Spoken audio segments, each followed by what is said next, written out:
নমস্কার বন্ধুরা, আমি সুস্মিতা ভট্টাচার্য। বাস্তু ভিশনস উইথ সুস্মিতার এই এপিসোডে আপনাদের সকলকে স্বাগত জানাই। বাস্তু ভিশনস উইথ সুস্মিতার এই এপিসোডগুলোতে আমি বাস্তু, অ্যাস্ট্রোলজি, নিউমেরোলজি সমস্ত তথ্য নিয়ে আপনাদের সাথে আলোচনা করি। যদি ভালো লাগে তাহলে কিন্তু অবশ্যই সাবস্ক্রাইব করে রাখবেন, তাহলে প্রত্যেকদিন নোটিফিকেশন পাবেন নতুন নতুন তথ্যের জন্য।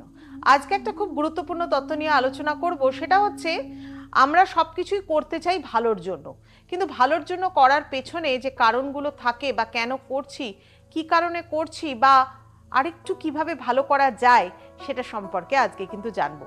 আজকে জানবো বাস্তুর একটা যাকে বলা হয় ভিত, ফাউন্ডেশন, একটা স্তম্ভ, সেটা নিয়ে আমরা একটুখানি জানবো। সেটা হচ্ছে বাস্তু পুরুষ মণ্ডল। বাস্তু পুরুষ মণ্ডল অ্যাকচুয়ালি কি? বাস্তু পুরুষ মণ্ডল এই শব্দটা কিন্তু বহু মানুষ শুনেছেন, বহু মানুষ জানেন, নেটে সার্চ করে হয়তো অনেক কিছু দেখেছেন, বাস্তু পুরুষের একটা ছবি দেখেছেন, সমস্ত কিছু।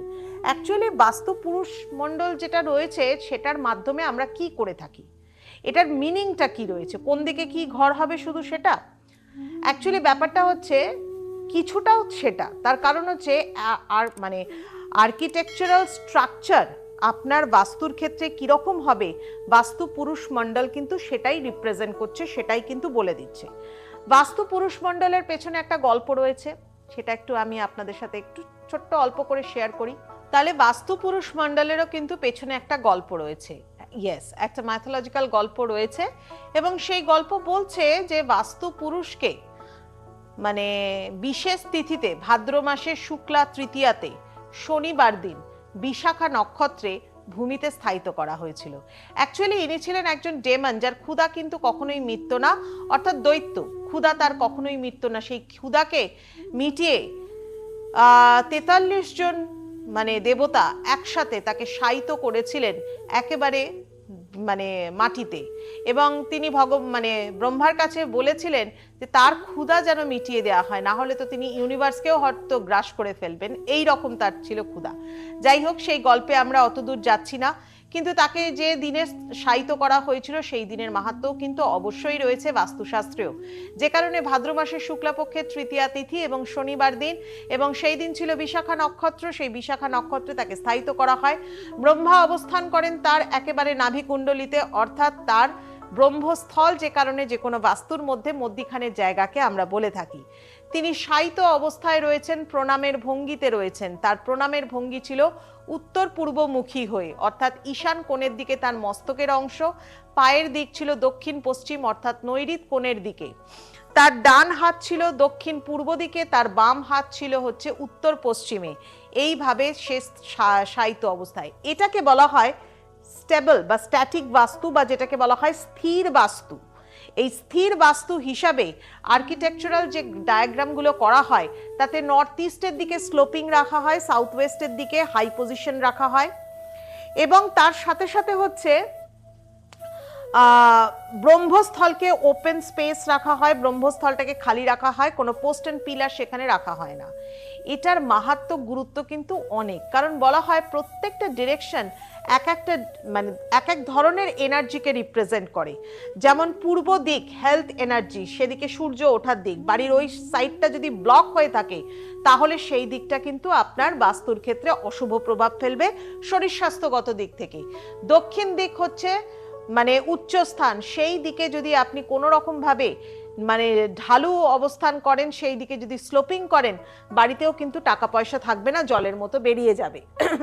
আবার ঈশান কোণ, উত্তর দিক, এই সমস্ত জায়গায় যদি হাই পজিশন করেন, সেই জায়গাগুলো একটু উঁচু থাকে, অর্থাৎ সেদিকে যদি আপনি স্টেয়ার কেসের পজিশন করেন, সেদিকে যদি আপনি আপনার বাড়ির মধ্যে ওভারের ট্যাঙ্কের পজিশন করেন, তাহলে কিন্তু আপনার বাড়িতে না শরীর স্বাস্থ্য ভালো থাকবে, না স্থিরতা থাকবে, না আপনার ব্যবসায়িক উন্নতি হবে, না অর্থনৈতিক উন্নতির দিক থেকে আপনারা ভালোভাবে থাকতে পারবেন। তাহলে এই জায়গাগুলোকে কিন্তু ঠিক করতে হবে বাস্তুমতে। তবে বাস্তু পুরুষ মণ্ডলের অ্যাকচুয়ালি এটার তো অনেক কিছু সায়েন্টিফিক ব্যাখ্যা আছে, যখন আজকালকার দিনেও কিন্তু এই বাস্তু পুরুষ মণ্ডলকে মেনেই কিন্তু এখনো আর্কিটেকচারাল বাস্তু মতে যেগুলো হয় আর্কিটেকচারাল ডায়াগ্রামগুলো কিন্তু করা হয়, কারণ এখনো এর প্রাসঙ্গিকতা কিন্তু অটুট হয়ে রয়েছে। তার কারণ হচ্ছে যে বাস্তু পুরুষ মণ্ডলকে তিনটে ধরনের বলা হয়। একটা হচ্ছে নিত্য বাস্তু, যেখানে নিত্য বাস্তু হচ্ছে যেখানে বাস্তু পুরুষের মস্তকের অংশ প্রত্যেক 3 ঘন্টা অন্তর অন্তর পরিবর্তন হয়। এটার কারণ কি জানেন? এটার কারণ হচ্ছে মানুষের যে এনার্জি লেভেল থাকে, সেটা ধরুন আপনি সকালবেলা ঘুম থেকে উঠে যে এনার্জিতে আছেন, কিছুক্ষণ বাদে ব্রেকফাস্ট করে বেরিয়ে যখন আপনি আপনার অফিসে বেরোলেন, তখন কি একই এনার্জি থাকে? আবার দুপুরবেলা লাঞ্চ করবার পর কি আপনার একই এনার্জি থাকে? নাকি রাত্রেবেলা যখন বাড়ি ফিরছেন ওই সেম এনার্জি যেটা নিয়ে অফিসে গেছিলেন সেই এনার্জি থাকে? এক্স্যাক্টলি। বাস্তু পুরুষ এর মস্তকের অংশটাকে নিত্য বাস্তুতে ডেইলি মুভমেন্ট করা হয় 3 ঘন্টা অন্তর অন্তর, এবং সেটা ক্লকওয়াইজ মুভমেন্টে যায়। নর্থ ইস্টে যায় 3টে থেকে 6টা, ইস্টে যায় 6টা থেকে 9টা, আবার ইস্ট থেকে সাউথ ইস্টে আসে, সাউথ ইস্টের দিকে আসে তখন হচ্ছে 9টা থেকে 12টা। সাউথ ইস্ট থেকে সাউথে আসে সেই সময়টা, মানে সাউথের দিকের যে পজিশনে যখন তার মস্তকের অংশটা থাকে তখন সেটা হচ্ছে 12টা থেকে 3টে, আবার 3টে থেকে 6টা হচ্ছে দক্ষিণ পশ্চিমের দিকে মাথার অংশটা ঘোরে।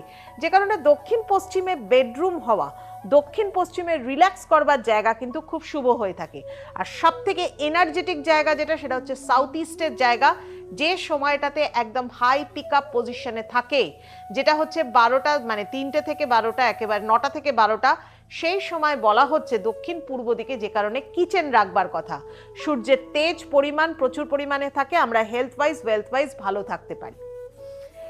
আবার ধরুন একেবারে ঠান্ডা হয়ে যায় কোন সময়? যে সময় হচ্ছে রাত্রি গড়িয়ে আসছে, অর্থাৎ একদম ঘুরতে ঘুরতে মস্তকের অংশ পশ্চিমে যাচ্ছে, পশ্চিম থেকে উত্তর পশ্চিমে আসছে, উত্তর পশ্চিম থেকে আবার উত্তরে আসছে, উত্তর থেকে উত্তর পূর্ব, সেই একেবারে রাত 12টা থেকে 3টে উত্তর থাকে, মানে উত্তরের দিকে হচ্ছে সবসময় ওটা হচ্ছে ঘুমানোর টাইম।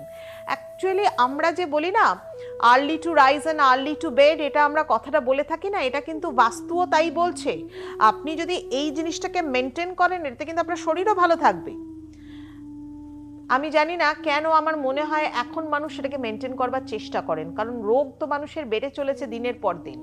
এখন মানুষ একটু কনসিয়াস হয়েছেন, তাড়াতাড়ি রাত্রে ডিনার করে ফেলা, তাড়াতাড়ি রাত্রে ঘুমিয়ে পড়া। বাস্তুপুরুষের মস্তকের অংশ কিন্তু সেটাই, ডিরেকশনটা কিন্তু মেনটেন করে। অ্যাকচুয়ালি এটা হচ্ছে একটা ডিরেকশনকে রিপ্রেজেন্ট করে, প্রত্যেকটা ডিরেকশনকে রিপ্রেজেন্ট করছে, মার্মা পয়েন্টসকে রিপ্রেজেন্ট করে। What is marma point? Marma point হচ্ছে আমাদের যে ভাইটাল এনার্জিস গুলো রয়েছে তার যে intersection point, that is called the marma point. মানে আপনার বাস্তুতে শুধুমাত্র ডিগ্রি মেনে কোন দিকে কি ঘর হবে এটা বাস্তু নয়। বাস্তু হচ্ছে অরিজিনালি যেখানে কোন জায়গায় কোন জিনিসটা থাকলে পরে আপনার পজিটিভ ভাইব্রেশন আসবে, আপনার নেগেটিভ ভাইব্রেশন কেটে যাবে, that is called the real vastu. তাহলে এই জায়গাগুলোকে, মানে যদি আপনার কোনো রকম কোনো নেগেটিভ ফোর্স তৈরি হয়, তার মানে স্ট্যাগনেন্ট তৈরি হয়ে যাচ্ছে, স্ট্যাগনেন্ট একটা এনার্জি।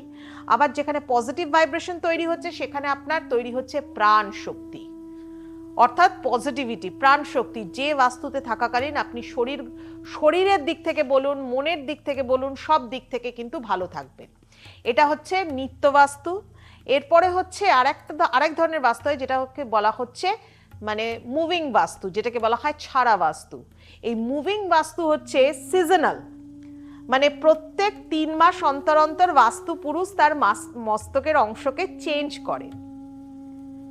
আপনারা হয়তো অনেকেই জানতেন না বাস্তু পুরুষের এই চেঞ্জিংটা, বাট হয়তো বাস্তু পুরুষ মণ্ডল হয়তো জানতেন। অ্যাকচুয়াল ব্যাপারটা কিন্তু এরকম, সিজনাল চেঞ্জ হয়ে থাকে। মানে সবসময় আমাদের লাইফে ফোর্স, এনার্জি একই রকম থাকে না।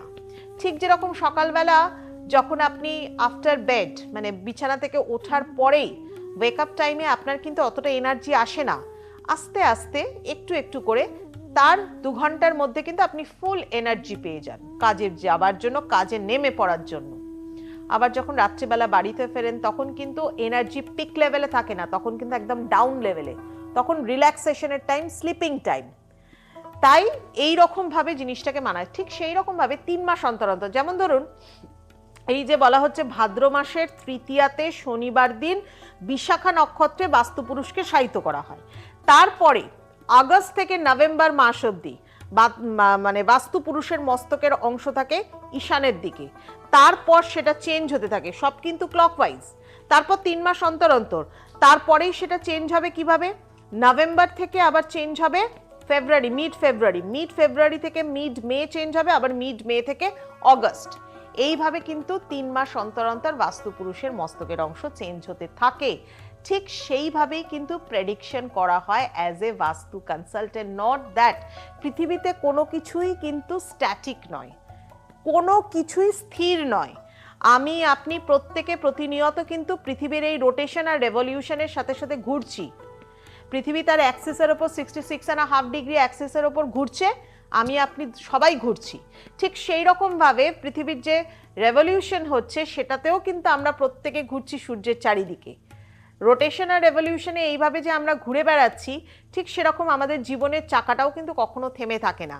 আমাদের জীবনের মধ্যে ঠিক সেরকম আপনার বাস্তুটাও কিন্তু পরিবর্তনশীল।